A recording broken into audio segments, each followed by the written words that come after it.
அன்பார்ந்த இறை மக்களே, உங்கள் அனைவருக்கும் என் அன்பின் வாழ்த்துக்களை தெரிவித்துக் கொள்கிறேன். இறைவன் நம் வாழ்க்கையிலே ஒரு நாளை கூட்டி கொடுத்திருக்கிறார். அவருடைய மகா பெரிய பேரன்பு இந்த நாள் முழுவதும் நம்மை செம்மையான பாதையிலே அவர் வழி நடத்தும்படி ஆண்டவரை மன்றாடுவோம்.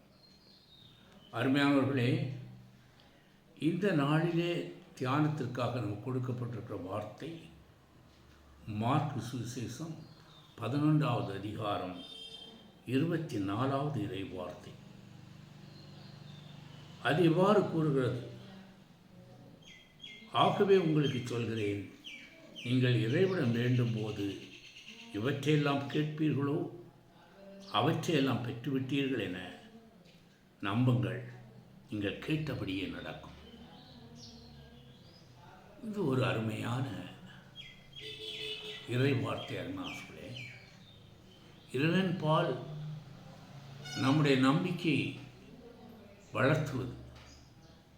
இங்கே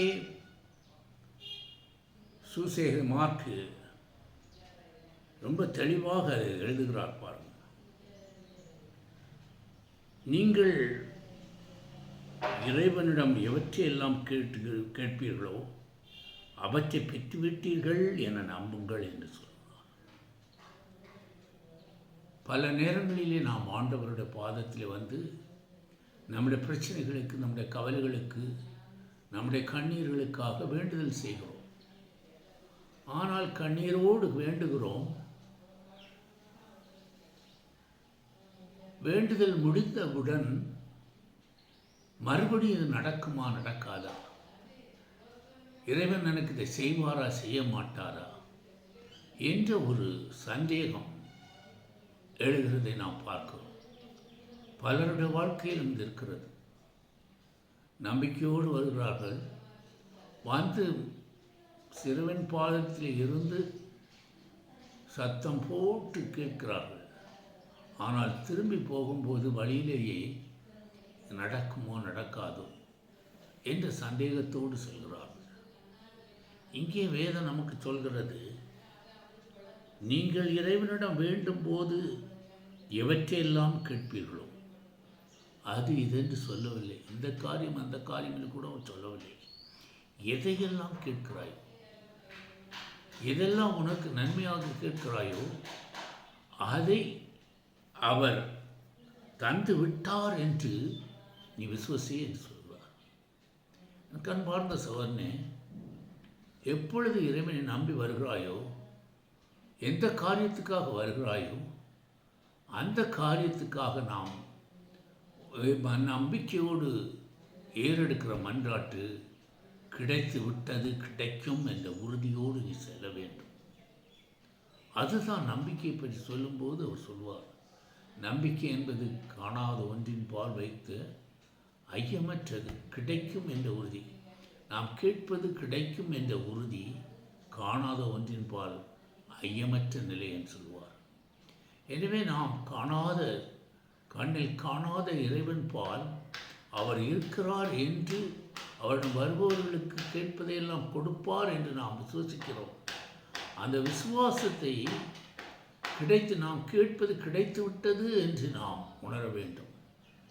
இங்கே நாம் பார்க்கிறோம், அந்த பெரும்பாடு உள்ள ஸ்திரீ 12 வருடமாக அவள் தன் கையில் இருந்த பணத்தை எல்லாம் டாக்டரிடம் கொண்டு கொடுத்து சிகிச்சை செய்தும் அவளுடைய நோய் தீரவில்லை. ஆனால் அவள் உள்ளத்திலே ஒரு விசுவாசத்தை வளர்த்து கொண்டாள். இயேசு ஆண்டவர் அவர் குணம் கொடுக்கிற கடவுள். எனவே நான் அவரை தொட்டாலே போதும், நான் குணப்பெறுவேன் என்று நம்பிக்கையோடு அவள் வருகிறாள். வரும்பொழுது அவளுக்கு நடக்க முடியாத நிலை. ஊந்து வந்து அந்த கூட்டத்திலே இயேசு போகிற இடமெல்லாம் ஜனங்கள் கூட்டமாக செல்வார்கள். அந்த கூட்டத்தின் நடுவே சென்று அவர் ஆடையை தொடுகிறாள்.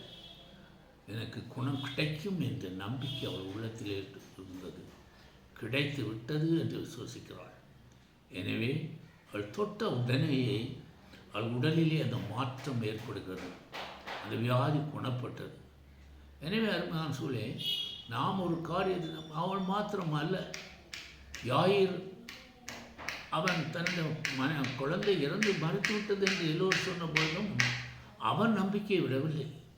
இயேசு என் இல்லத்திலே வந்து என் மகளுடைய கரங்களை பிடித்தால் அவளுக்கு உயிர் பெறுவாள் என்று அவன் விசுவசிக்கிறான். அவன் விசுவாசத்தோடு மாத்திரமல்ல, அதை செயலிலே அவன் காட்டுகிறான். அவரை அழைத்து செல்லும் பொழுது வழியிலே பலரும் அதை தடுத்தார்கள். உன் மகள் மரித்து விட்டாள், நீ ஏன் அவரை உள்ளே அழைத்து செல்கிறாய் என்று கூட தடுத்தார்கள். ஆனால் இயேசு ஆண்டவர் சொன்னார், விடுங்கள், அவள் இன்னும் மறிக்கவில்லை என்று சொல்லி உள்ளே சென்று அவனுக்கு அந்த நம்பிக்கையை கொடுத்து அவன் விசுவாசப்படி அந்த மகளை தரித்தாகவும் சிறுமியே எழுந்திருந்து கரங்களை பிடித்து எழுத்து விட்டபோது அவள் எழுந்தாள், மறித்தவள், உயிர் பெற்றவள். இவ்விதமாக இயேசுடைய வாழ்க்கையில், கடவுளுடைய வாழ்க்கையில் பல அற்புதங்களை செய்கிறார். அதை நாம் அறிந்தாலும் நாம் இன்றும் ஒரு முழுமையான ஒரு விசுவாசத்தை அவர் மேல் வைப்பதில்லை. அதனால்தான் நாம் கேட்பது நமக்கு கிடைக்காமல் போய்விடுகிறது.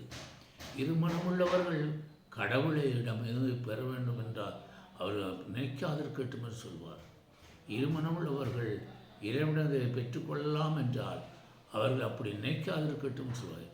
இருமனம் உள்ளவர்களுக்கு எந்த காரியமும் இறைவனால் அருளப்படாது.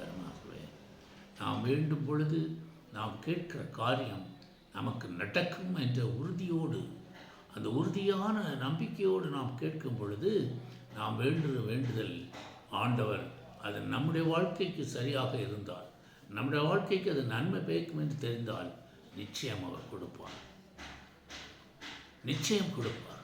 அதுதான் இறைவன். அவர் நம்முடைய பிரச்சனைகளை பற்றி, நம்மளுடைய பல நேரங்களில் நாம் தவறு செய்கிறோம், நமக்கு எப்படி கிடைக்கும் என்று நாம் யோசிக்கிறோம். எவ்வளவு தவறு செய்தாலும் தந்தை இவர்கள் அறியாமல் செய்கிறார்கள், இவர்களை மன்னியும் என்று சொன்னாரே, அந்த இறைவன் நம்முடைய வாழ்க்கையும் நாம் நம்முடைய நிலையை நாம் சரி செய்து நம்பிக்கையோடு ஆண்டவரிடம் சென்று கேட்கும் பொழுது நாம் கேட்பது கிடைக்கும் என்ற அந்த கிடைத்து விட்டது என்று நாம் நினைத்து கேட்க வேண்டும். அப்படி கேட்கும் பொழுது ஆண்டவர் உங்களுக்கு வேண்டுதலை அவர் செவிசாய்த்து கொடுப்பார், அது கிடைக்கும். எனவே அருமையானவர்களே, இனி வரும் நாட்களிலே நீங்கள் ஆண்டவரிடம் எதை கேட்டாலும் அது கிடைத்து விட்டது என்ற உறுதியோடு நீங்கள் கேளுங்கள்.